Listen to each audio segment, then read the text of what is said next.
Hello student, अब तक के वीडियो में हमने रुधिर परिसंचरण तंत्र का 50% पोर्शन कर लिया, जो किसके साथ पूरा हो गया भाई? हृदय के साथ। पहले वीडियो पार्ट फर्स्ट में हमने हृदय की संरचना पढ़ी थी, सेकंड पार्ट में हमने हृदय की क्रियाविधि पढ़ी थी, थर्ड पार्ट में अब हम पढ़ेंगे रुधिर परिसंचरण तंत्र का द्वितीय मुख्य भाग रुधिर और हृदय। यही दो मोटे भाग होते हैं रुधिर परिसंचरण तंत्र या मानव परिसंचरण तंत्र के। आधा भाग अपने हृदय के साथ पूरा कर लिया है, अब आधा जो बचा हुआ भाग है हम रुधिर के साथ पूरा करेंगे। ठीक है भाई, पार्ट थर्ड है। पार्ट थर्ड में अब हम पढ़ेंगे रुधिर, रक्त।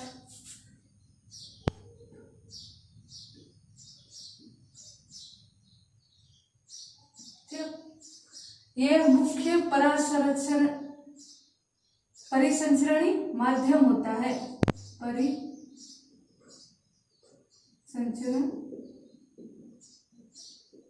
का माध्यम, मुख्य माध्यम होता है। ठीक है, हमने पढ़ा ना भाई, परिसंचरण का क्या होता है भाई? माध्यम होते हैं जो कौन होता है? शारीरिक द्रव होते हैं।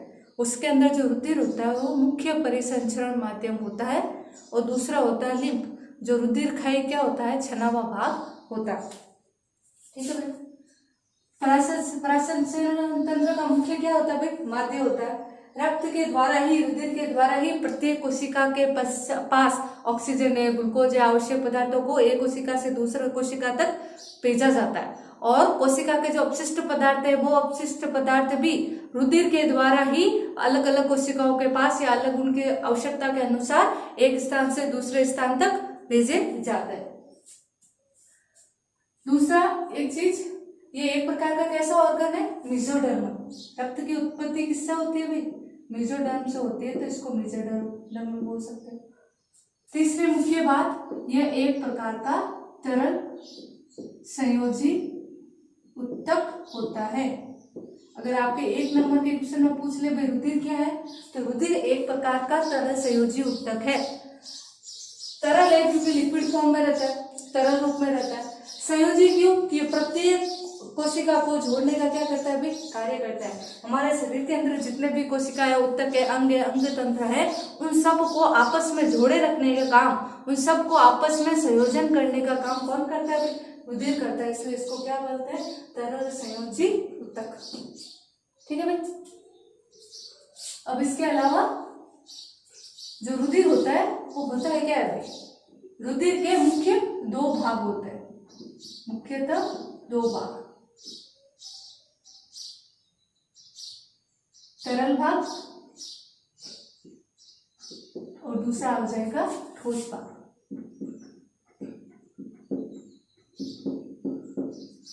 जो तरल भाग होता है वो होता है आपका 55%, और जो ठोस भाग होता है वो आपका होता है 45%। ठीक है भाई, जो तरल भाग होता है उसको बोलते हैं प्लाज्मा, और जो ठोस भाग होता है उसको बोलते हैं रुधिर कोशिकाएं, रक्त कणिकाएं बोल सकते हैं। रुधिर कणिका है या रक्त कणिका है, रुधिर कणिकाएं। ठीक है भाई, अब प्लाज्मा में क्या होता है भाई? किसे बोलते हैं प्लाज्मा? तो प्लाज्मा मुख्य रूप से किससे बना होता है भाई? पानी से। 90 से 92% इसके अंदर क्या होता है? H2O, जल होता है। और 6 से 8% क्या होती है भाई? प्रोटीन। प्रोटीन कौन कौन सी? तो 3 मुख्य प्रोटीन होती है, एल्बुमिन, ग्लोब्यूलिन और हो जाएगा फाइब्रिनोजन। इसके अलावा इसके अंदर आयंस भी पाया जाता है, सोडियम है, कैल्शियम है, मैग्नीशियम है, कुछ परसेंट में, 1-2% में कुछ आयंस भी पाए जाते हैं। और अगर संक्रमण की अवस्था हो तो एमिनो एसिड्स है, न्यूट्रिएंट्स है, ये भी क्या होते हैं? प्रेजेंट होते हैं संक्रमण की अवस्था में प्लाज्मा के अंदर। अब इन प्रोटीन्स का काम क्या होता है भाई? जो एल्बुमिन है उनका काम, इसका काम होता है संप्रासरण का। ठीक है, क्या होता है संप्रासरण? देखो, माना ये कोई रक्त वाहिनी है जिसके अंदर क्या हो रहा है भाई, रक्त प्रवाहित हो रहा है। अब ये क्या है, कोई कोशिका, ठीक है भाई। इस कोशिका को जल जाए तो इसके जो H2O वाला भाग होता है वो बह कर क्या चला जाता है भाई, इन कोशिकाओं के अंदर चला जाता है, क्योंकि यहाँ जो छिद्र होते हैं उन छिद्रों में से आसानी से कौन निकल सकता है, जल निकल सकता है। लेकिन अगर सारा जल चला गया तो फिर कोशिका फट भी सकती है और यहाँ पे कमी हो सकती है। इस जल के प्रवाह को कम करने के लिए कौन पाई जाती है, एल्बुमिन प्रोटीन्स पाई जाती है, क्योंकि इन प्रोटीन्स का क्या होता है, आकार बड़ा होता है, जो इन जल को अधिक मात्रा में जाने से क्या होती है, रोकती है, जिससे क्या होता है, पराशरण की जो सांद्रता होती है वो बनी रहती है। फिर आता है ग्लोब्युलिन्स प्रोटीन्स। हमारे शरीर के अंदर जो प्रतिरक्षियों का निर्माण होता है वो इसी ग्लोब्युलिन्स प्रोटीन्स के द्वारा होता है। जो भी प्रतिशम बोले तो जो भी बाहरी कारक जो हमारे शरीर के लिए क्या भाई बाहरी यार, अब हमारी प्रत्येक कोशिका एक दूसरे को पहचानती है, क्योंकि उसके ऊपर क्या पाए जाते हैं, प्रतिजन, वो भी एक प्रकार की प्रोटीन ही होती है, तो एक दूसरे को पहचानती है। अगर बाहर से कोई भी चीज जा रही है, चाहे कुछ भी खा लो, बैक्टीरिया खा लो, कुछ भी ऐसा जो बाहरी लगे कोशिका को, उसको क्या बोलते हैं, प्रतिरक्षी बोलते हैं। उन प्रतिरक्षियों का निर्माण किसके द्वारा होता है, ग्लोब्युलिन्स का निर्माण होता है। जो प्रतिजन के प्रवेश होने पर प्रतिरक्षी का निर्माण होता है, वो कौन करती है, ग्लोब्युलिन्स प्रोटीन, प्रतिरक्षी। फिर होता है फाइब्रिनोजन। फाइब्रिनोजन का काम होता है कि जब भी आपको चोट लग जाए, गिर जाए, टूट जाओ, तो जो रक्त का स्त्राव है उसको रोकने के लिए कौन सी प्रोटीन आवश्यक होती है, फाइब्रिनोजन प्रोटीन, रक्त के थक्के में सहायक। ये आपका क्या हो गया, प्लाज्मा कंप्लीट हो गया। एक इंपॉर्टेंट पॉइंट होता है सीरम। क्या होता है सीरम, इसका कलर बोले तो हल्का पीला कलर का होता है, गाढ़ा वाला पीला कलर, ठीक है भाई। अब सीरम क्या होता है, जब प्लाज्मा से क्या निकाल दो,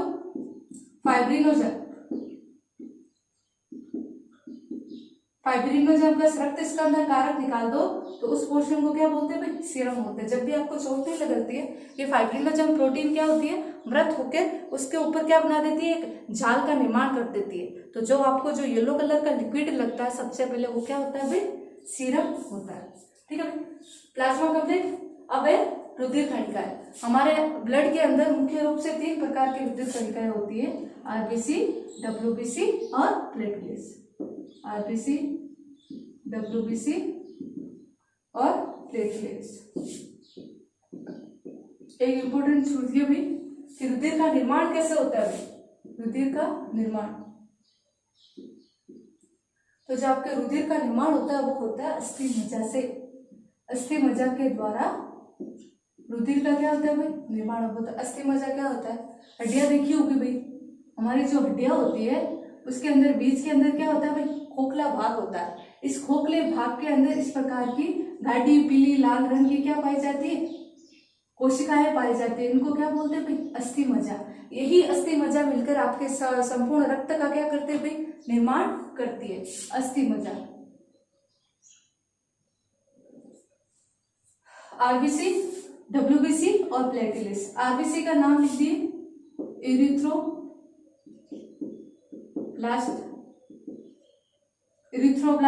डब्ल्यूबीसी हो जाएगी आपकी ल्यूकोसाइट और प्लेटलेट्स हो जाएगा थ्रोम्बोसाइट।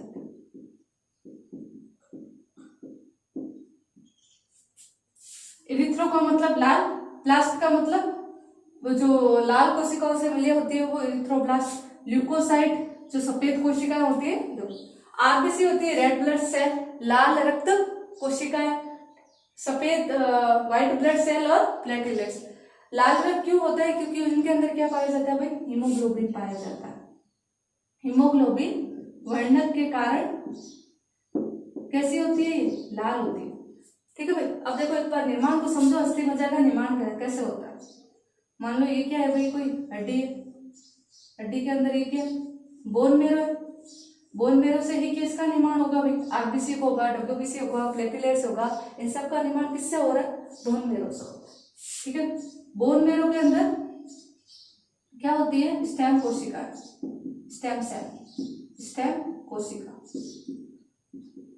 बोन मेरो के अंदर विशेष प्रकार की क्या होती है, कोशिकाएं होती है, जिन्हें क्या बोलते हैं, स्टेम कोशिकाएं। यह स्टेम कोशिकाएं लगातार क्या कर सकती है, विभाजित कर सकती है। यह स्टेम कोशिकाएं आपकी प्रत्येक कोशिका बना सकती है। मस्तिष्क की कोशिका, न्यूरॉन्स वगैरह इन सब की कोशिकाओं का निर्माण कौन कर सकती है, स्टेम कोशिका कर सकती है। आपकी तंत्रिका कोशिका, अन्य जो कोशिका है आगे वापस समसूत्री विभाजन करके नई कोशिकाओं का निर्माण नहीं कर सकती, लेकिन स्टेम कोशिकाएं आगे विभाजित होकर नई कोशिकाओं का निर्माण कर सकती हैं। इन्हीं स्टेम कोशिकाएं आगे जाकर क्या होगी, विभाजित होगी और किसका निर्माण करेगी, इरिथ्रोसाइट।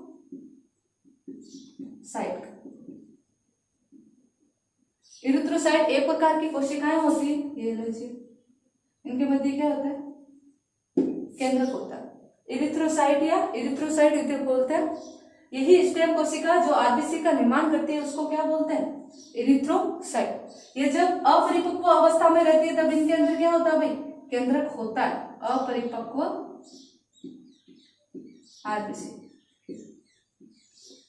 अपरिपक्व आरबीसी। अब जो आपने डाइजेशन किया था, फूड भोजन खाया था, उस भोजन से आपको क्या मिला था, विटामिन B12 और विटामिन B6 मिले थे। वही विटामिन B12 और वही विटामिन B6 जब इसके ऊपर क्या करेंगे, क्रिया करेंगे, विटामिन B6 और विटामिन B12 जब ये दोनों इसके ऊपर क्रिया करेंगे तो किसका निर्माण करेगी,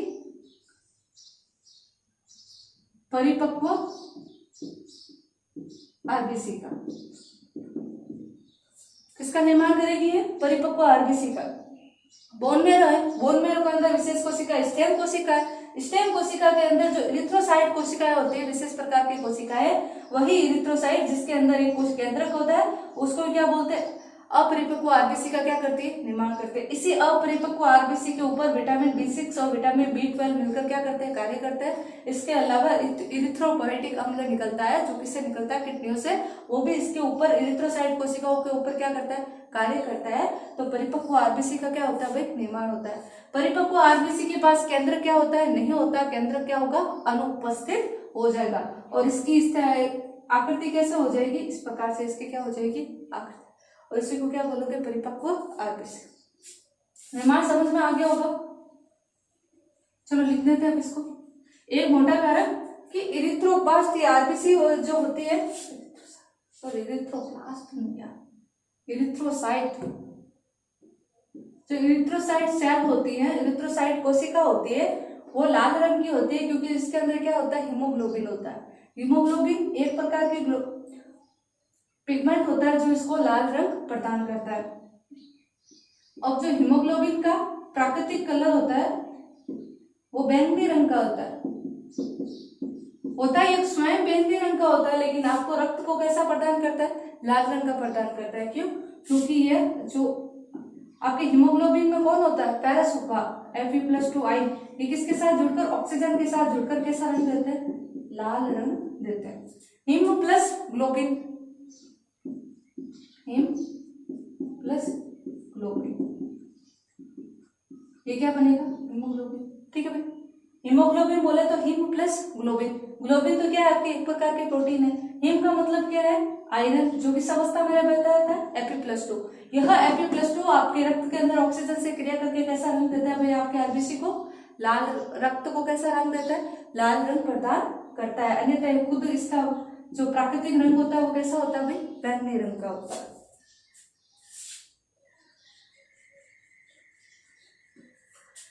हीमोग्लोबिन बढ़ने के कारण कैसी होती है, लाल दिखाई देती है।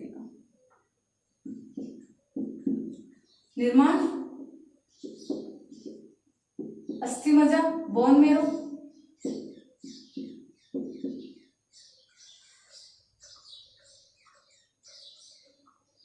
जीवन का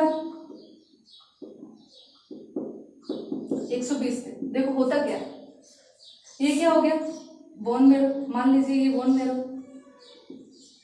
आरबीसी का निर्माण हुआ। अभी आरबीसी किस में जाएगी, रक्त वाहिकाओं में। ठीक है भाई, रक्त वाहिका, यह रक्त वाहिका किस में बदल जाएगी भाई, छोटी छोटी रक्त केशिकाओं में बदल जाएगी। ठीक है, रक्त केशिका, इन रक्त केशिकाओं का आकार कितना होता है, बहुत ही पतला, लेकिन इन आरबीसी का आकार कितना होता है, बड़ा होता है भाई। बड़ी है तो जब छोटे छोटे रक्त केशिकाओं में जाएगी तो क्या होगी, घसेगी बार बार रगड़ने से। जब ये 120 दिन पूरे होंगे तो ये पूरी तरीके से क्या हो जाएगी, मृत हो जाएगी। बार बार इनके रगड़ से जो रक्त केशिकाओं की भित्ति इतनी पतली होती है कि जब ये इनके बीच में से निकलता है तो बहुत ही क्या रगड़ से बहुत ही क्या हो जाती है, कमजोर हो जाती है और 120 दिन बाद इनकी क्या हो जाती है, मृत्यु हो जाती है। जब ये प्लीहा से होकर गुजरती है तो पूरी तरीके से क्या हो जाएगी, मर जाएगी। और इसके अंदर आरबीसी का जैसे ये प्लीहा का, अब प्लीहा के अंदर से ये जो रक्त होता है वो आपके हृदय में ना जाकर कहाँ जाएगा, यकृत के अंदर। ऐसा ही एक तंत्र पढ़ा, देखो हमने क्या पढ़ा था कि जो भी अशुद्ध रक्त होता है हमारा शरीर सभी अंगों से निकलते हुए कहाँ जाता है भाई, हृदय के पास। लेकिन जो प्लीहा होता है इसके अंदर से जो अशुद्ध रक्त होता है वो सीधा हृदय के पास नहीं जाके कहाँ जाता है, यकृत के पास। ऐसे तंत्र को क्या बोलते हैं, पोर्टल सिस्टम। जो एक पोर्टल सिस्टम होता है वो आपके यकृत और आंत के मध्य पाया जाता है। दूसरा जो पोर्टल सिस्टम होता है वो प्लीहा और यकृत के मध्य पाया जाता है। अब कोई कारण होगा तभी तो जाता होगा, बेवजह तो जाता नहीं। जो प्लीहा से जो अशुद्ध रक्त जा रहा है यकृत के अंदर, इसके अंदर कौन है, यहाँ पे मृत क्या है, आरबीसी। आरबीसी की डेड बॉडी जिसके अंदर क्या हो रही है, तो दौड़ रही है। ये आरबीसी कहाँ चली जाएगी, डेड बॉडी कहाँ चली जाएगी, यकृत के अंदर। अब आरबीसी जब टूटेगी मृत आए, इसके अंदर कौन कौन है, हीम है प्लस क्या हो जाएगा, ग्लोबिन है, हीमोग्लोबिन का।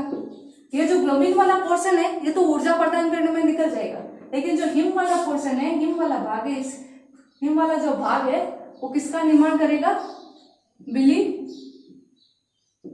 रूबिन और बिलीवर्डिन का। एक बार समझा आरबीसी को पूरा अच्छे से वापस से बता देते हैं।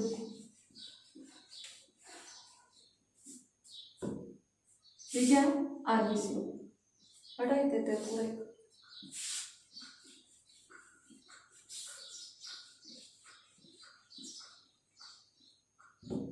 ये लो आरबीसी, ठीक है।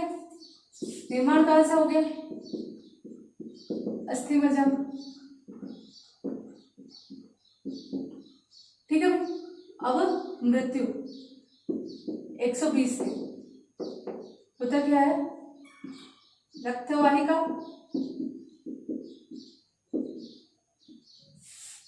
ये मान लो क्या है, प्लीहा है, प्लीहा।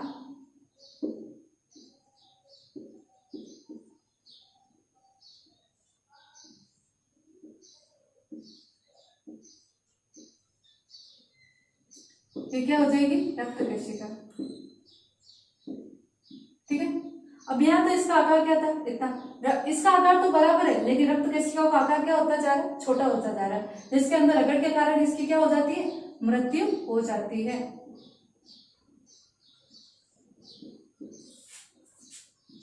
मृत आरबीसी ये कहाँ चली जाएगी भाई, यकृत के अंदर, ठीक है भाई। यकृत के अंदर क्या होगा, ये जो मृत आरबीसी है इनके अंदर जो हीमोग्लोबिन था उसका हिम प्लस ग्लोबिन निकलेगा। ये जो हिम वाला पोर्शन है इसके विघटन से, विघटन किसके द्वारा होगा, कुप्पर कोशिकाओं द्वारा, कुप्पर कोशिका के द्वारा। इन हिम का जो है कुप्पर कोशिकाओं के द्वारा किस पे कर दिया जाता है, बिली रूबिन व बिलीवर्डिन, ठीक है। और यही आगे जाकर किसका निर्माण करते हैं, बाइल जूस का, बाइल जूस का क्या कर दे भाई, निर्माण कर देंगे, जो एक प्रकार के पाचन तंत्र का क्या होता है भाई, मुख्य भाग होता है। ये होती है आरबीसी, कंप्लीट हो गया होगा।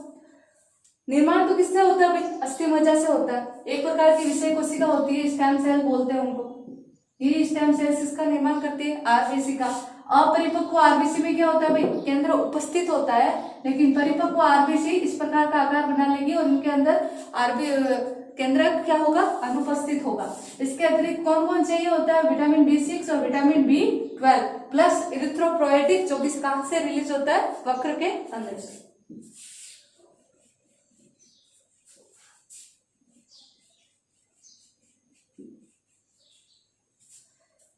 आरबीसी हो गया होगा, हीमोग्लोबिन, लाल रक्त कणिका, ऑक्सीजन प्लस, ठीक है। आरबीसी के अंदर पहले देखे तो अपरिपक्व आरबीसी में केंद्रक उपस्थित होता है, लेकिन परिपक्व आरबीसी में केंद्रक उपस्थित नहीं होता है। अपरिपक्व आरबीसी से परिपक्व आरबीसी को परिवर्तित होने में कौन कौन चाहिए होता है, विटामिन B6 होता है, विटामिन B12 क्या होता है, चाहिए। अगर आपके भोजन के अंदर विटामिन B6 और विटामिन B12 नहीं है तो आपको क्या हो जाएगा, एनीमिया हो जाएगा, क्योंकि अगर विटामिन B6 विटामिन B12 नहीं होगा तो आरबीसी नहीं बनेगी, अगर आरबीसी नहीं बनेगी तो हीमोग्लोबिन नहीं बनेगी, तो ऐसे स्थिति में आपके शरीर के अंदर रक्त की क्या हो जाएगी भी, कमी हो जाएगी, उसको क्या बोलते हैं, एनीमिया। दूसरी बड़ी चीज, जो आरबीसी का लाल रंग होता है वो किसके कारण होता है, हीमोग्लोबिन के कारण होता है। हीमोग्लोबिन के अंदर जो हीम होता है वो आयरन होता है, वो Fe+2 के फॉर्म में रहता है। हीमोग्लोबिन का वास्तविक रंग बैंगनी रंग होता है, लेकिन जब वो हीम Fe+2 फेरस के साथ जुड़ता है तो कैसा रंग देता है, लाल रंग देता है। आरबीसी का जीवन काल 120 दिन होता है। आरबीसी का कब्रिस्तान प्लीहा को बोलते हैं, क्योंकि प्लीहा के अंदर रक्त केशिकाओं का आकार बहुत ही छोटा हो जाता है, जिसके अंदर रगड़ खाने से आरबीसी की क्या हो जाती है भाई, मृत्यु हो जाती है, इसलिए उसको आरबीसी का कब्रिस्तान बोलते हैं। मृत्यु के पश्चात यही आरबीसी अशुद्ध रक्त प्लीहा का अशुद्ध रक्त यकृत में जाता है, जहां पर बिलिरुबिन और बिलिवर्डिन का निर्माण करती है कौन, कुपर कोशिकाएं, किसके विघटन से, हिम के विघटन से। जो हीमोग्लोबिन में हिम होता है उसके विघटन से बिलिरुबिन और बिलिवर्डिन का निर्माण करते हैं, और बिलिवर्डिन और बिलिरुबिन ही आगे जाके बाइल जूस या सार का क्या करते हैं भाई, बाइल सार का क्या करते हैं, निर्माण करते हैं, जो भोजन के पाचन के लिए क्या होता है, अति आवश्यक होता है। इसका जीवन काल 120, केंद्र उपस्थित, बाकी ठीक है। RBC complete. नेक्स्ट है डब्ल्यूबीसी।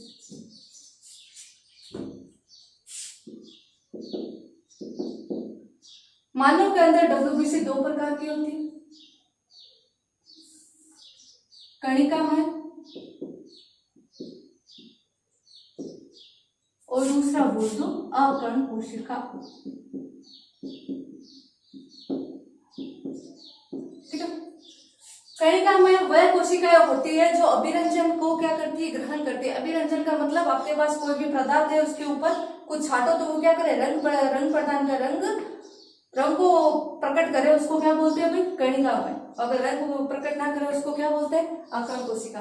जो कणिकामय कोशिका होती है वो 3 प्रकार की होती है, इओसिनोफिल,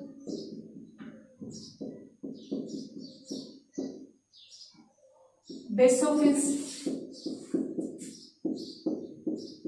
और ये हो जाएगी न्यूट्रोफिल्स, ठीक है। अकर्ण कोशिकाएं भी 2 प्रकार की होती है, मोनोसाइट और क्या हो जाएगा, लिम्फोसाइट। लिम्फोसाइट 2 प्रकार की होती है, बी लिम्फोसाइट और टी लिम्फोसाइट। पहले ये इधर आते हैं। जो अभिरंजन के आधार पर कोशिकाएं होती है, जो अभिरंजक के द्वारा अभिरंजन ग्रहण करती है, वो कणिकामय कोशिकाएं कहते हैं, जो 3 प्रकार की, इओसिनोफिल्स, बेसोफिल्स और न्यूट्रोफिल्स। यह कौन सा अभिरंजक ग्रहण करती है, अम्लीय अभिरंजक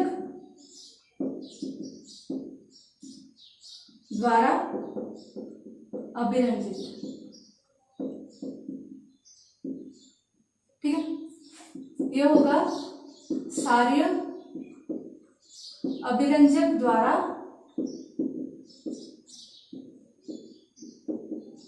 अभिरंजित। यह हो जाएगा अम्लीय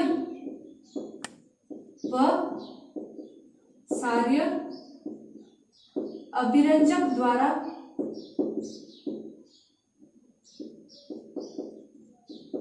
अभिरंजित, ठीक है भाई। ये जो न्यूट्रोफिल्स होती है वो संख्या में क्या होती है, सर्वाधिक होती है, संख्या में सर्वाधिक।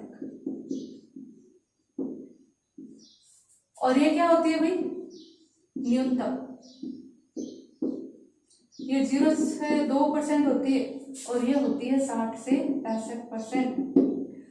जब भी आपके शरीर के अंदर कोई बैक्टीरिया या जीवाणु प्रवेश करेगा तो सबसे पहले लड़ने के लिए कौन जाएगी भाई, न्यूट्रोफिल्स जाएगी। ये मान लीजिए ये कोई क्या आपकी रक्तवाहिनी है, रक्तवाहिनी के अंदर मान लो ये आरबीसी है और ये एक मोटा सा क्या आ गया भाई, जीवाणु आ गया। ठीक है, जीवाणु आ गया तो कौन दौड़ेगी, ये न्यूट्रोफिल्स दौड़ेगी। न्यूट्रोफिल्स दौड़ेगी और इसको चारों तरफ से ऐसे घेर कर इसका क्या कर देती है भाई, भक्षण कर देती है। देखो कभी नोट करना, जब भी आपको कोई कीड़ा वगैरह का मतलब जीवाणु वगैरह कोई इन्फेक्शन हो जाता है, तो जब आपको इन्फेक्शन होता है तो व्हाइट कलर का एक द्रव निकलता है, पस नहीं बोलते उसको। वो पस क्या होती है भाई, इन न्यूट्रोफिल्स की डेड बॉडीज होती है, जो ये बेचारी इस बैक्टीरिया के लड़ने के चक्कर में क्या हो जाती है भाई, मर जाती है। जो आप व्हाइट कलर का छी छी छी करते हो उसको हटाते हो, वो क्या होती है आपकी न्यूट्रोफिल्स होती है, जो इस बैक्टीरिया के लड़ने के चक्कर में क्या हो जाती है, शहीद हो जाती है। न्यूट्रोफिल्स न्यूट्रोफिल्स का काम होता है जब भी कोई जीवाणु या आपके शरीर के अंदर प्रवेश कर जाए तो उससे क्या करना, लड़ना।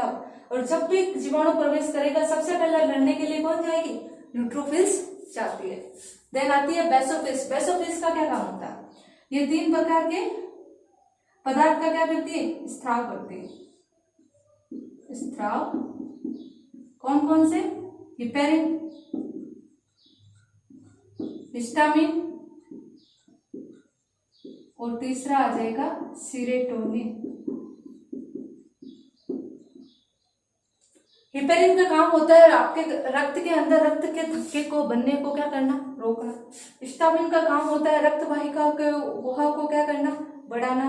और सीरोटोनिन का काम होता है जो भी कोई प्रतिरक्षा प्रणाली को क्या करना भाई, मजबूत करना। ठीक है, देन आता है इयोसिनोफिल्स। ये काम आता है एलर्जी के टाइम। जब भी आपको कोई एलर्जी हो जाती है तब कौन लड़ती है, इयोसिनोफिल्स। या हो जाए कोई भी क्या पड़ जाए, कीड़ा पड़ जाए। देखो जब भी आपसे डॉक्टर क्या कर रहा है, ब्लड टेस्ट करवाता है। अगर आपके ब्लड टेस्ट में इयोसिन्स का नंबर क्या होते हैं, बढ़ जाए अचानक, तो आप इसकी पूर्णतः संभावना रहती है कि आपके पेट में क्या है भाई, कीड़े होते हैं। तो उन कीड़ों को मारने के लिए डॉक्टर फिर आपको उस हिसाब से क्या देता है भाई, दवाई देता है। इनकी रक्त के अंदर इनकी मात्रा ही प्रदर्शित करती है कि आप किस रोग से क्या हुए, ग्रसित हुए। ठीक है भाई, इयोसिन हो गया, बेसोफिल्स हो गया, न्यूट्रोफिल्स हो गया। ठीक है, देन आता है मोनोसाइट और लिम्फोसाइट। इनको क्या बोलते हैं, भक्षण, या क्या बोलते हैं, मैक्रोफेज। ये जीवाणु का क्या करती है भाई, भक्षण करती है। जीवाणु का क्या करेगी भाई, भक्षण। और ये जो बी और टी लिम्फोसाइट होती है, ये प्रतिरक्षा प्रणाली का क्या होती है, प्रतिरक्षा प्रणाली में क्या होती है भाई, सहायक। ठीक है, अब आरबीसी हो गया, डब्ल्यूबीसी हो गया। देखो डब्ल्यूबीसी का निर्माण भी कौन करेगा, आपका बोन मैरो ही करेगा। ठीक है, आरबीसी हो गया, डब्ल्यूबीसी हो गया। देन आता है प्लेटलेट्स। प्लेटलेट्स बहुत सिंपल से, सीधी सादी से, कुछ भी प्रॉब्लम नहीं उसके अंदर। एक विशेष प्रकार की कोशिकाएं होती है जो किसमें सहायक होती है, रक्त स्कंदन के अंदर क्या होती है, सहायक होती है। सुनो, रुधिर को एक बार फिर से दोबारा से देख लेते हैं। रुधिर एक प्रकार का क्या होता है, तरल संयोजी उत्तक होता है, जो एक प्रकार का कैसा होता है, मेसोडर्मल होता है। अर्थात आपके जिस प्रकार से हृदय का निर्माण रुधिर से होता है, हृदय का निर्माण मेसोडर्म से होता है, उसी प्रकार रुधिर का निर्माण भी किससे होता है भाई, मेसोडर्म से होता है। रुधिर का जो मुख्य भाग होता है, 2 भाग होता है, तरल भाग और ठोस भाग। तरल भाग के अंदर हमने पढ़ लिया था प्लाज्मा। प्लाज्मा के अंदर 90% क्या होता है, जल होता है। बाकी 6 से 8% कौन सी होती है, प्रोटीन होती है। ग्लोब्यूलिन प्रोटीन होती है, ग्लोब्यूलिन प्रोटीन, एल्बुमिन प्रोटीन, और क्या होती है, फाइब्रिनोजन। ठीक है भाई, इसके अलावा प्लाज्मा हो गया। देन आता है रक्त कोशिकाएं या रक्त कणिकाएं। कितनी प्रकार पड़ी, 3 प्रकार की, आरबीसी, डब्ल्यूबीसी और प्लेटिलेट्स। आरबीसी को लाल रक्त कोशिकाएं बोलते हैं, डब्ल्यूबीसी को श्वेत रक्त कणिकाएं बोल सकते हैं, प्लेटिलेट्स या कणिकाएं। ठीक है, जो आरबीसी का लाल रंग होता है वो हीमोग्लोबिन के कारण होता है। डब्ल्यूबीसी में कोई पिगमेंट नहीं होता इसलिए सफेद रंग की होती है। देन प्लेटिलेट्स तो है, आरबीसी के अंदर केंद्रक नहीं होता है, डब्ल्यूबीसी और प्लेटिलेट्स के अंदर केंद्रक उपस्थित होता है। आरबीसी का जीवन काल होता है 120 दिन और इसका कब्रिस्तान होता है प्लीहा। प्लीहा को ही आरबीसी का क्या बोलते हैं, कब्रिस्तान बोलते हैं। देन डब्ल्यूबीसी के वापस कितने पार्ट पड़े थे, 2 पड़े थे। एक थी कणिकामय और दूसरी क्या थी, अकर्ण कोशिकाएं। जो कणिकामय थी वापस कितनी पड़ी, 3, इयोसिनोफिल्स, बेसोफिल्स और न्यूट्रोफिल्स। सबसे ज्यादा कौन होती है, न्यूट्रोफिल्स, जीवाणुओं का भक्षण करती है। देन आता है बेसोफिल्स, जो आवश्यक पदार्थों का क्या करती है, स्त्राव करती है। फिर आता है इयोसिनोफिल्स, जो कीड़ों, अगर पेट में कीड़ा पड़ जाए उससे आपकी क्या करती है, लड़का सुरक्षा प्रदान करती है। ठीक है। देन आता है अकर्ण कोशिका, 2 पड़ी थी, मोनोसाइट और लिम्फोसाइट। जो मोनोसाइट होती है वो भी एक प्रकार के न्यूट्रोफिल्स के समान जीवाणु का ही भक्षण करती है, लेकिन जो न्यूट्रोफिल्स होती है वो छोटा छोटा करके काटती है, लेकिन मोनोसाइट होती है जो संपूर्ण जीवाणु को घेर के उसका पूरा क्या कर देती है, भक्षण करती है। उसको भक्षाणु या मैक्रोफेज कहते हैं।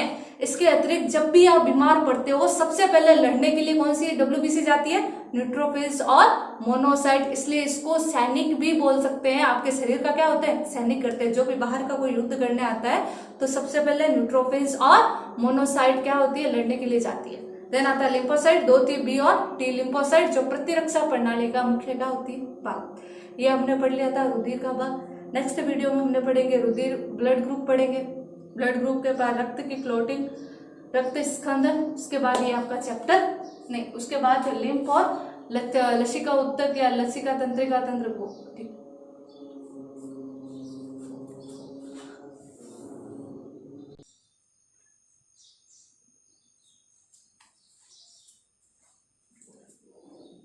अब तक हमने रुधिर पढ़ लिया था, अब हम आगे पढ़ेंगे ब्लड ग्रुप।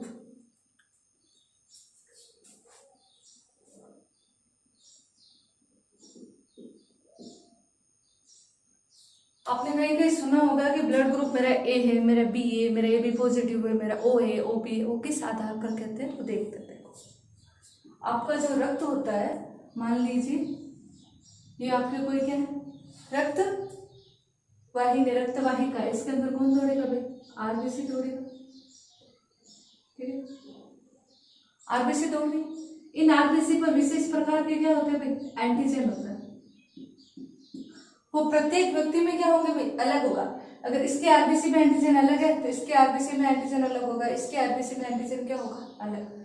इसी एंटीजन के आधार पर ही वैज्ञानिक कोहन लैंडस्टीनर ने रक्त समूहों, ब्लड ग्रुप की क्या की थी भाई, खोज की थी। उन प्रतिजनों को उन्होंने अलग अलग नाम दे दिया। एक व्यक्ति चुना ए, इसके आरबीसी है, उसके ऊपर कौन सा प्रतिजन है तो उस अलग प्रतिजन है, उस प्रतिजन को ए नाम दे दिया। दूसरे व्यक्ति को पकड़ा, उसके आरबीसी पे अलग प्रकार का प्रतिजन निकला तो उसको भी नाम दिया। एक तीसरे व्यक्ति को पकड़ा तो उसके ऊपर ए भी था प्रतिजन था और बी भी प्रतिजन था तो उसको ए ब्लड ग्रुप नाम दे दिया। इसी प्रकार से उसने 4 प्रकार के ब्लड ग्रुप की क्या की थी भाई, खोज की थी। देखो, ये ए व्यक्ति, ये बी व्यक्ति, ये सी और ये डी। ये कौन है भाई, कोई व्यक्ति, पर्सन। ठीक है, क्या किया इसने, एक व्यक्ति को पकड़ा, उसकी आरबीसी को देखा। किसको देखा भाई, आरबीसी। ठीक है, आरबीसी पर इसके क्या पाए जाए, छोटे छोटे इस तरीके से क्या पाए गए, प्रतिजन। उस प्रतिजन को इसने नाम दे दिया, क्या नाम दे दिया, ए। तो प्रतिजन कौन सा नाम दे दिया, ए। ठीक है, अब दूसरे व्यक्ति को पकड़ा, उसके आरबीसी को चेक किया और प्रतिजन को देखा। इसके ऊपर थोड़ा कुछ और अलग था, ये एक अलग प्रकार का था। इसके आरबीसी को देखा तो एक नया प्रतिजन मिला, उस प्रतिजन को नाम दे दिया क्या, बी दे दिया। ठीक है, अब एक तीसरे व्यक्ति को पकड़ा, उसके ऊपर ये ए वाला भी था और ये बी वाला भी था, दोनों प्रतिजन थे, ए भी था और बी भी था, तो उसको क्या बोल दिया, ए बी। ठीक है भाई, एक व्यक्ति ऐसा था जिसके ऊपर एक भी प्रतिजन क्या था, वो अनुपस्थित था, तो प्रतिजन क्या हो गई, अनुपस्थित, उसको क्या बोलते, देखो। फिर इसने ब्लड ग्रुप का क्या दिया भाई, नाम दिया था, ब्लड ग्रुप। ठीक है, अगर प्रतिजन ए उपस्थित है तो उस ब्लड ग्रुप को क्या बोल दिया, ए। प्रतिजन बी उपस्थित है तो क्या बोल दिया, बी। प्रतिजन ए और बी दोनों उपस्थित है, ब्लड ग्रुप क्या बोल दिया था, ए बी। अगर प्रतिजन ना ए उपस्थित है, ना बी उपस्थित है, ना ए बी उपस्थित है, दोनों तीनों में से कोई उपस्थित नहीं है, तो उसको ब्लड ग्रुप क्या बोलते हैं भाई? ओ बोलते हैं। ठीक है, पॉजिटिव और नेगेटिव का लगता बाद में देखेंगे, वो आरएस फैक्टर पर डिपेंड करता है। ये आपका क्या है? A B O blood group है। अभी सिर्फ हम ए बी ओ पढ़ रहे हैं, पॉजिटिव नेगेटिव नहीं, बाद में बताएंगे कि पॉजिटिव और नेगेटिव कैसा होता है। ठीक है, अगर ए ब्लड ग्रुप है, उसके ऊपर प्रतिजन ए है, तो प्रतिरक्षी क्या होगी? इसके विपरीत प्रतिरक्षी बनेगी। अगर ए है तो बी प्रतिरक्षी, बी है तो बी प्रतिजन है तो ए प्रतिरक्षी। अगर ए और बी देखो, ए और बी के अंदर देखो दोनों प्रतिजन है, अगर ए वाली प्रतिरक्षी हुई तो बी को ए को नष्ट कर देगी, और बी वाली हुई तो वो बी को नष्ट कर देगी। इसलिए इसके अंदर एक भी प्रतिरक्षी उपस्थित नहीं होती है, जबकि ओ ब्लड ग्रुप में ए और बी दोनों ही प्रतिरक्षी क्या होती है भाई? मजबूत होती है। इन जो प्रतिजनों का निर्माण होता है ए बी, ये विशेष प्रकार के जीन के द्वारा क्या होता है भाई? निर्देशित होता है। इसको क्या बोलते हैं? IG-A, IG-B, IG-0, ये दोनों क्या होते हैं भाई? प्रभावी, और ये क्या होता है? अप्रभावी होता है। आपके अंदर जो भी लक्षण नहीं होते वो क्या होते हैं? आनुवांशिक होता है। वैसे ही ब्लड ग्रुप भी क्या होता है भाई? आनुवांशिक होता है। आपके मन में माता और पिता के जो जीन्स है, उन दोनों के मिलने से जो रिजल्ट हुआ वही आपका खून का क्या होगा? जीन होगा। जो जीन्स आपको मिली होगी उसी जीन्स के आधार पर आपका क्या होगा भाई? ब्लड ग्रुप होगा। ठीक है भाई, ये समझ में आ गया। अब है कि रक्त का आदान प्रदान किस किस से रक्त ले सकते हैं, किस किस से रक्त नहीं ले सकते, वो देखो। माना ये व्यक्ति क्या, ये ए है और ये बी है। ठीक है, ए ब्लड ग्रुप है तो प्रतिजन तो ए होगा। अब ये इसको दे सकता है या नहीं दे सकता? देखो,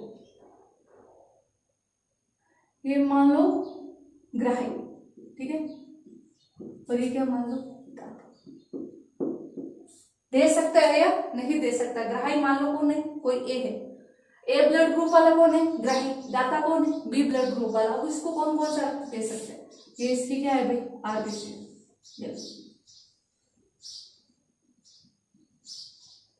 ठीक, ए ब्लड ग्रुप है मतलब इसके अंदर एंटीजन कौन सा होगा? ए होगा। और एंटीबॉडी कौन सी हो जाएगी? ये तो क्या है? प्रतिजन। तो प्रतिरक्षी इसके अंदर कौन सी हो जाएगी?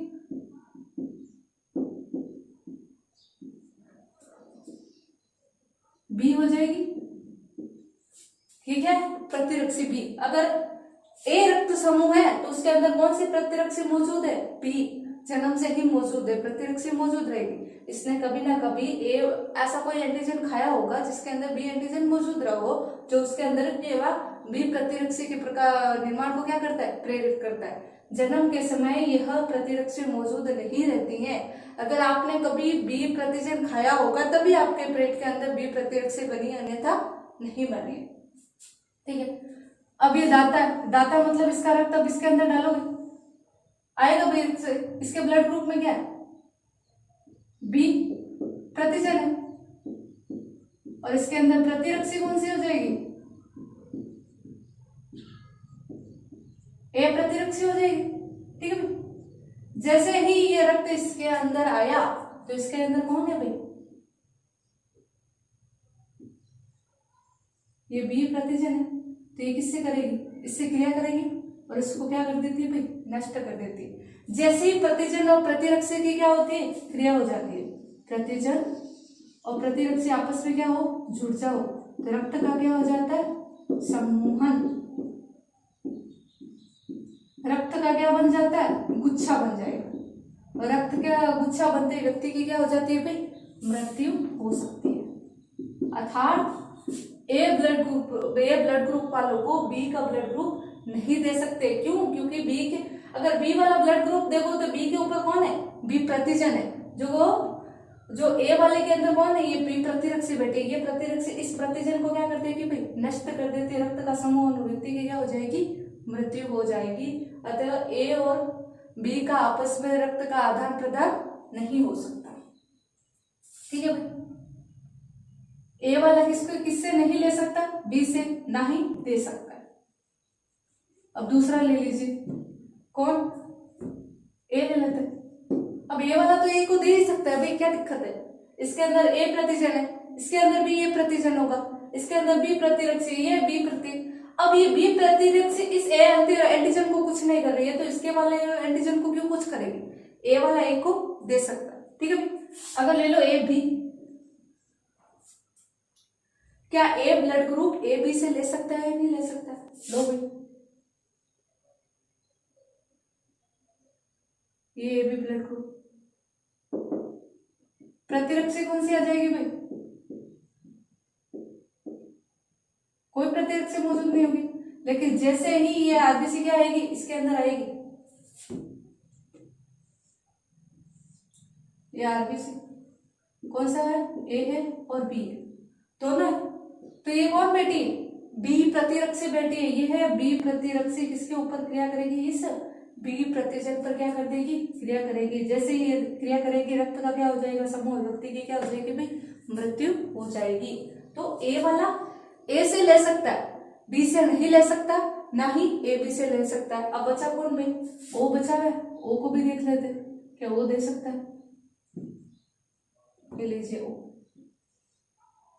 अब इसके अंदर तो कोई प्रतिजन उपस्थित ही नहीं है, प्रतिजन क्या है भाई? अनुपस्थित है। जब प्रतिजन ही अनुपस्थित है तो ये प्रतिरक्षी इसका क्या बिगाड़ लेगी भाई? कुछ नहीं कर सकते। अब बात यह है कि प्रतिजन अनुपस्थित है, लेकिन प्रतिरक्षी तो है, ए और बी प्रतिरक्षी,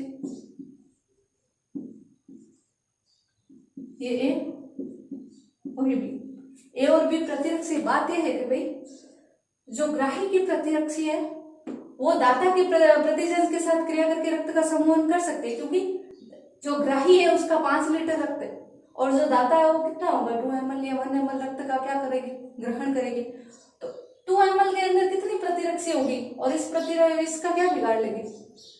तो दाता की जो प्रतिरक्षी होती है वो ग्राही के प्रतिजन का कुछ भी बिगाड़ नहीं सकती, लेकिन जो ग्राही की जो प्रतिजन है वो इस ग्राही की जो प्रतिरक्षी है वो इस प्रतिजन को नुकसान कर सकते हैं, उसके साथ समूहन कर सकते हैं, क्योंकि मात्रा क्या है इसकी ज्यादा। ठीक है भाई, अब सारणी बना के देख सकते हैं कि कौन किससे ले सकता है, कौन किससे नहीं दे सकता। ये ब्लड ग्रुप ग्राही किस किस से ग्रहण कर सकता है? दाता किस किस को दे सकता है? ए बी और ओ। ए किस किस से ग्रहण कर सकता है और किस किस को दे सकता है? ग्राही का मतलब ए वाला किस किस से ले सकता है, तो ए वाला ए से ले सकता है और ए वाला ए को दे सकता है, कोई दिक्कत नहीं। बी को नहीं दे सकता, ना ही बी, ना तो बी से ले सकता है ना ही बी को दे सकता है। ठीक है, ओ से ले सकता है, कोई दिक्कत नहीं। ए से ले सकता है और ओ से ले सकता है। दाता दे किस किस को सकता है? ए से ए को दे सकता है और ए बी को दे सकता है। ठीक है भाई, अब बी वाला बी से ले सकता है और ओ से भी ले सकता है, और ए बी ए से भी ले सकता है, बी से भी ले सकता है, ए बी से भी ले सकता है और ओ से ले सकता है। इसको क्या बोलते हैं भाई? सर्वग्राही। क्यों बोलते हैं अभी देखेंगे। और ये आपके क्या होते हैं? सर्वदाता। ये केवल किससे ले सकता है भाई? ओ से ले सकता है, लेकिन दे सबको सकता है। ओ को भी दे सकता है, ए को भी दे सकता है, बी को भी दे सकता है और ए बी को भी दे सकता है। जबकि ए बी दाता किसी को नहीं देंगे भाई, केवल ए बी को दे सकते हैं और किसी को नहीं दे सकते, ना ही ए वाले को दे सकते हैं ना ही बी वाले को दे सकते हैं। जो बी ब्लड ग्रुप है वो बी वालों से दे सकते हैं और ओ को भी ओ से ए बी को क्या कर सकते हैं भाई? दे सकते हैं।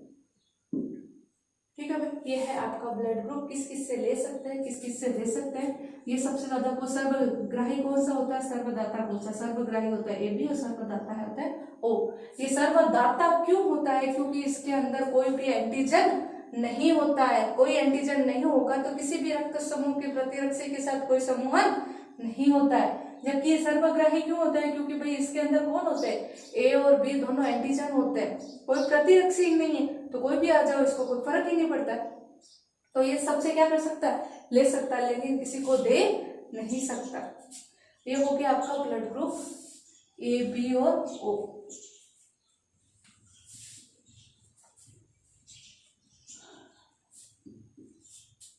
नेक्स्ट आता है RH ब्लड ग्रुप।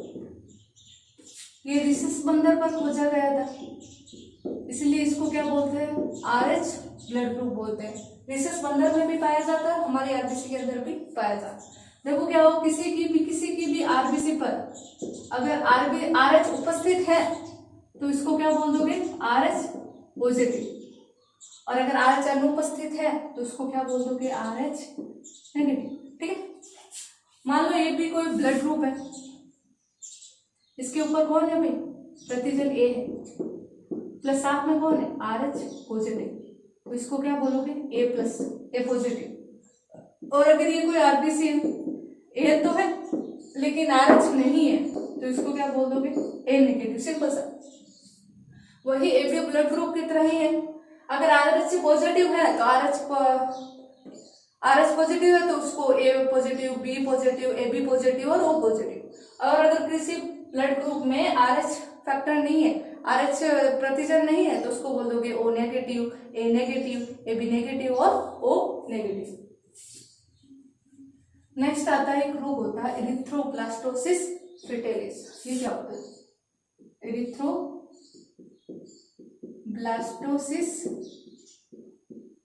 फिटेलिस। रोग पूछता है बहुत ज्यादा, क्या होता है, एरिथ्रोब्लास्टोसिस फिटेलिस। ठीक है, मान लिया ये कोई माता है जो क्या है, RH नेगेटिव, और ये क्या है, पिता, ये क्या है, RH पॉजिटिव, RH पॉजिटिव। इनकी जो प्रथम संतान होगी, प्रथम संतान, ये तो क्या रहती है, स्वस्थ रहती है। देखो क्या होगा, बताते हैं, संतान, ठीक है, प्रथम संतान। मान लिया ये कोई माता है,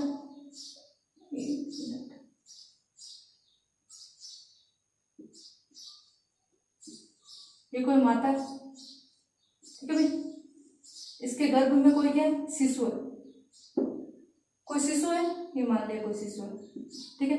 और ये खुद क्या है, इनके रक्त वाहिनियों में कौन सा रक्त दौड़ है, RH नेगेटिव, ठीक है भाई। और जबकि इस बच्चे का क्या है, RH पॉजिटिव। देखो होता है क्या है कि जो ये दूसरे प्रतिजन होते हैं ए और बी, माता का रक्त और ये किसके द्वारा जुड़े रहते हैं, प्लेसेंटा के द्वारा। ये जो ए और बी प्रतिजन है वो इस प्लेसेंटा को पार नहीं कर सकते। क्या नहीं कर सकते, प्लेसेंटा को पार नहीं कर सकते, जबकि RH पॉजिटिव प्लेसेंटा को क्या कर सकता है भाई, पार कर सकता है। ठीक है, जब ये प्रथम शिशु होता है तो ये जो बच्चे की जो RH पॉजिटिव होती है वो कहाँ चली जाती है भाई, माता के कहाँ चली जाती है भाई, रक्त में चली जाती है। जब प्रथम बार शिशु का जन्म, देखो ऐसे तो ये प्लेसेंटा का रक्त का, माता का रक्त तो शिशु के पास जाता है, आदान प्रदान होता है। ए और बी प्रतिजन नहीं जाते, लेकिन RH जो पॉजिटिव वाला प्रतिजन है वो प्लेसेंटा को पार कर सकता है। प्रथम बार जब वो माता गर्भवती होती है तो कोई दिक्कत नहीं होती है, आराम से प्रसव हो जाता है, बच्चा स्वस्थ होता है। लेकिन जब इस बच्चे का प्रथम संतति या प्रथम बच्चे का जब जन्म होता है तो जो इसका RH पॉजिटिव वो जो प्रतिजन होता है वो कुछ भाग कहाँ चला जाता है भाई, माता के रक्त में चला जाता है। माता खुद कौन है, RH नेगेटिव है, लेकिन अब इसके पास में कौन आ गया भाई, RH पॉजिटिव आ गया। अब ये उसके लिए क्या हो गया, RH नेगेटिव रक्त था, उसके लिए RH पॉजिटिव एकदम पूरा अचानक क्या होता है, नया होता है। यह RH पॉजिटिव क्या बनाता है, RH प्रतिरक्षी का क्या कर देता है भाई, निर्माण कर देता है। RH प्रतिरक्षी निर्माण को क्या कर देता है भाई, प्रेरित करता है। अब ये प्रथम बच्चा तो कोई दिक्कत नहीं है, प्रसव हो गया, चलो हो गया। जब द्वितीय संतति आएगी, दूसरी बार सब जब संतान हुई, जब पहली बार संतान थी तो माता के रक्त के अंदर केवल कौन था, RH नेगेटिव क्या थे, प्रतिजन थे, RH नेगेटिव क्या थे, प्रतिरक्षी थे। लेकिन जब द्वितीय, जब वो माता पहली बार गर्भवती हुई थी, जो उसका RH पॉजिटिव पहला बच्चा था, उस RH पॉजिटिव का कुछ प्रतिजन कहाँ चले जाते हैं भाई, माता के रक्त में चले जाता है, जो किसको निर्माण को प्रेरित कर देते हैं भाई, RH पॉजिटिव प्रतिरक्षी का निर्माण करते हैं। अब ये तीसरी बार बच्चा हुआ, ये फिर RH पॉजिटिव है, तो जो भी ये माचा की RH पॉजिटिव वाली प्रतिरक्षी वापस इस रक्त में प्रवेश करती है, तो इसके जो RBC होती है उसको नष्ट करना क्या कर देती है, प्रारंभ करती है, जिसके अंदर बच्चे के अंदर खून की कमी से कारण मृत्यु हो जाती है। उसी को क्या बोलते हैं भाई, इरिथ्रोब्लास्टोसिस पिटेटिस। ठीक है भाई, ये हो गया आपका RH factor, RH factor ABO. अब नेक्स्ट वीडियो में हम करेंगे रक्त का स्कंदन किस प्रकार होता है, और एक आपका टॉपिक बच गया लसिका तंत्र। लसिका क्या होता है और लसिका तंत्र क्या होता है, जो हम नेक्स्ट वीडियो में करेंगे।